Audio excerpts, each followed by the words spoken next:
Chorar com os que choram é um desafio não apenas religioso, mas é um desafio humano. E além de ser um desafio humano, é agora um desafio de sobrevivência. A pergunta que me surge sempre que me vem esse sentimento de se vamos ou não ter capacidade de chorar com os que choram é de onde surgiu a ideia, ou onde está a ideia dentro do contorno religioso que não permite a lágrima, que não permite o choro. Porque essa é uma pergunta que me incomoda. Por que ao longo da história das religiões tantas atrocidades foram cometidas em nome de Deus? O que foi que aconteceu durante a Inquisição? Que as pessoas, ao invés de terem compaixão, tinham ódio. Milhares de mulheres morreram queimadas na fogueira porque foram chamadas de bruxas, e chamadas de bruxas apenas porque eram esteticamente bonitas. Quantos homens foram também queimados na madeira verde para que o sofrimento fosse maior, porque ousaram pensar diferente, quiseram romper com os ditames dos dogmas e das doutrinas. O que aconteceu? Que a religião perdeu a capacidade de chorar com os que choram. Eu tenho para mim que há alguns elementos que precisam ser considerados. O primeiro é a percepção de Deus. Qual é o imaginário religioso sobre Deus que rouba desta religião as lágrimas? Tira dessa religião a capacidade de chorar. Eu tenho para mim que as ideias que foram nutridas a respeito de Deus, a partir de absolutos, a partir de conceitos idealizados, a partir da filosofia grega, principalmente, que concebe uma divindade separada, distante, imersa na sua própria perfeição. E, segundo as ideias absolutas gregas sobre a divindade, Deus é necessariamente apático. Ele tem que necessariamente ser apático. Por quê? Porque é perfeito. E os sentimentos, eles demonstram uma mudança de atitude. Então, se há alegria, é porque há um contraponto da tristeza. Se há tristeza, é porque houve alegria. E as mudanças emocionais não podem ser concebidas a partir da perfeição. A partir da perfeição é impossível amar, porque o amor pressupõe que você precisa relacionar-se com o diferente. E o diferente, por definição, é inferior, porque Deus não tem um igual. Ele teria que amar apenas outros deuses. Deus não poderia amar pessoas imperfeitas, porque se Deus ama alguém que é imperfeito, isso não seria uma virtude para Deus, isso seria um defeito. Como pode alguém amar uma pessoa que é indigna por ser imperfeita? Então, as ideias que são nutridas a respeito de Deus acabam determinando quem nós vamos, na verdade, ser. Um Deus apático tem seguidores apáticos. Um Deus indiferente terá necessariamente adeptos indiferentes. Uma religião que se constrói a partir da perfeição e a partir de absolutos, essa religião priorizará os absolutos e não as relações que se dão. Esse é um problema que vazou para dentro da teologia e acabou determinando os contornos de uma teologia fria, racionalista, uma teologia que, a partir da divindade indiferente, também se transforma numa espiritualidade indiferente. Mas nós temos como contraponto a essa teologia as revelações de Deus, tanto no Antigo Testamento, ou o Primeiro Testamento, como no Novo Testamento, ou o Testamento cristão. E a revelação que nós temos de Deus no Antigo Testamento e a revelação que vai se adensar em Jesus, adensar no sentido de que encarna, no sentido que vira corpo, que vira gente, porque o Verbo se fez carne e habitou entre nós, é de um Deus conduído, é de um Deus que ama, é de um Deus que se relaciona. Inclusive, na teologia que é posteriormente elaborada na Trindade ou da Trindade, só se concebe Deus em relação. Porque Deus, Pai, Filho e Espírito Santo estão naquilo que se chamava na teologia antiga, na pericose, ou naquela dança eterna de um preferindo o outro. É Deus, Pai, exaltando o Filho exaltando o Pai e o Espírito Santo exaltando o Filho. Então, a Trindade preferindo um ao outro, relacionando-se eternamente ao conceito de um Deus que só se concebe em relação. Só se concebe a divindade numa relação eterna, consigo e com o próximo, porque Deus cria. E cria não por necessidade, cria por amor. Porque Deus, se vive numa relação eterna consigo mesmo, ele não tem necessidade alguma, porque ele é autossuficiente no amor. Ele convive nesse amor eterno. E porque então Deus cria, e cria em imperfeição, não cria um igual, porque por definição, Deus não poderia criar um igual, porque ele teria que criar um outro Deus para criar um igual, e Deus, por definição, é incriado. Então, quando Deus cria, ele cria imperfeição, ele cria seres humanos imperfeitos, provisórios, que precisam de paciência para chegarem a uma maturidade. Então, o Deus da Bíblia é o Deus que se revela na relação amorosa de si mesmo, porque é Trindade, e numa relação amorosa com a criação, porque cria não a partir da necessidade, cria a partir do amor. Deus é amor. Para termos uma espiritualidade que chora com os que choram, nós precisamos ter um Deus que também chora com os que choram. O profeta mostra isso com clareza.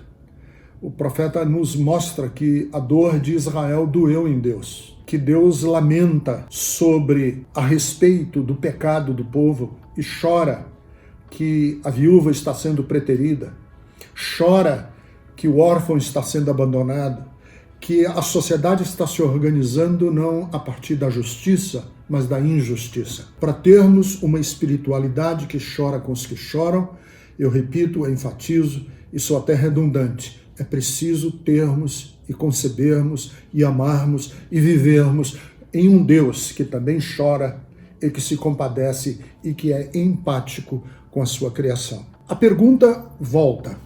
Por que temos uma espiritualidade que muitas vezes ao longo da história não se condoeu com a dor do outro? Eu pergunto a você, o que foi que aconteceu com contornos do cristianismo, tanto católico como protestante, que não choraram com os pretos, com os negros que foram traficados, que foram vendidos, escravizados, massacrados, espoliados, roubados na colonização, ou nos períodos coloniais, tanto da América do Norte, da América Central, da América do Sul, foram esmagados, foram triturados como seres humanos, homens e mulheres, para render lucro nas plantações de café, de açúcar, nas minas de ouro e de diamante aqui da América Latina. Por que não houve dor? Por que não choraram esses cristãos com a sorte indigna que um sistema de roubo, de espoliação se estabeleceu a partir do tráfico internacional de almas de seres humanos?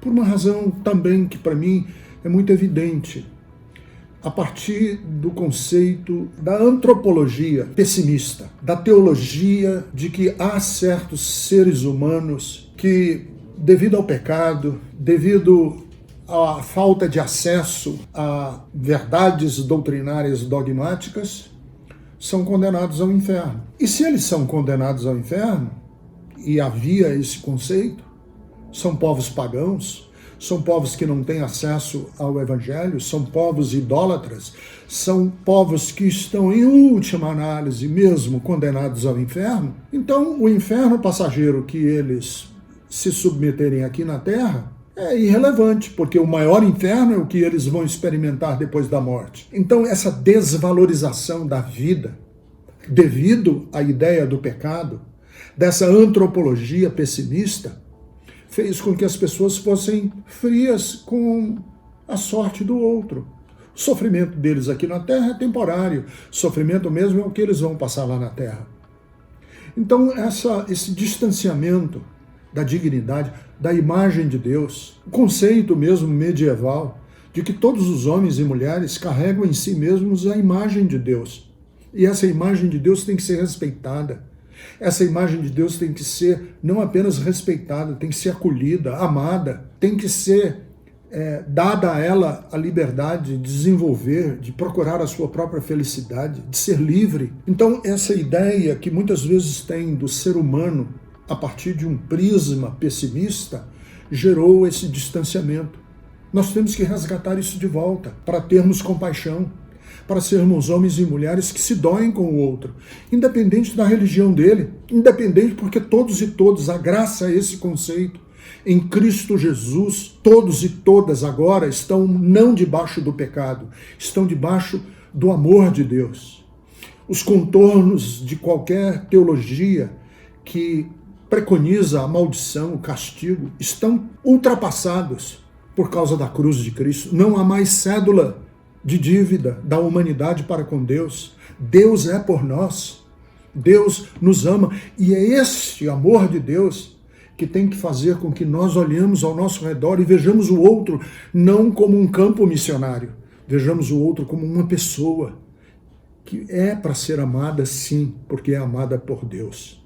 Por último, por que é que as pessoas têm um sentimento de indiferença e são incapazes de chorar com os que choram? Porque eu creio que muito da teologia está presa à ideia linear da história, positivista. São leituras positivistas da história.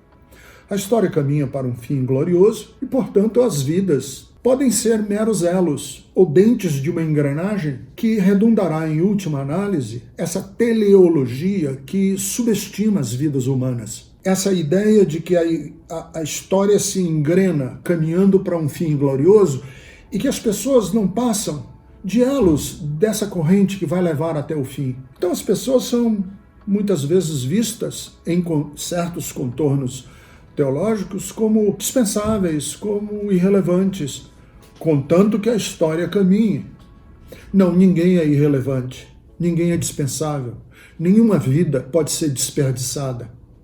A história não precisa caminhar sobre os escombros humanos, sobre o sangue de homens e de mulheres, sobre o choro e o lamento de mães em sepulturas. Não, a história não tem que caminhar, porque os fins não justificam vidas. Os fins não justificam as lágrimas e os lamentos. Nós temos, muitas vezes sim, que parar com os elos da história, com a engrenagem da história, rebentar com os elos da história para preservar vidas, porque vidas são importantes para Deus.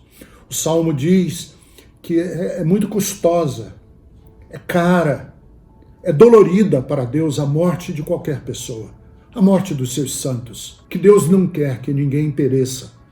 O desejo de Deus é que todos cheguem à vida plena, à salvação.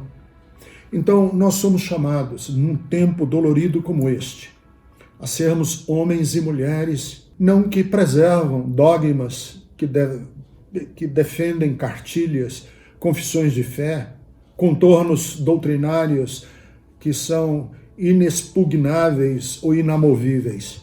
Somos chamados para amar, para acolher, para chorar com os que choram, para sermos ombro, para sermos mão e para sermos, para homens e mulheres, a expressão do amor de um Deus que não está olímpico no céu, olhando lá para nós aqui, mas está entre nós, porque o reino de Deus é chegado e o reino de Deus é entre nós, está entre nós. O Verbo se fez carne, o nome dele é Emanuel, Deus conosco. O Deus que chora, o Deus que se comove com a dor de uma viúva, e o Deus que se comove é o Deus que nos convoca a sermos seus parceiros na dor e na lágrima do mundo. Que Deus abençoe você.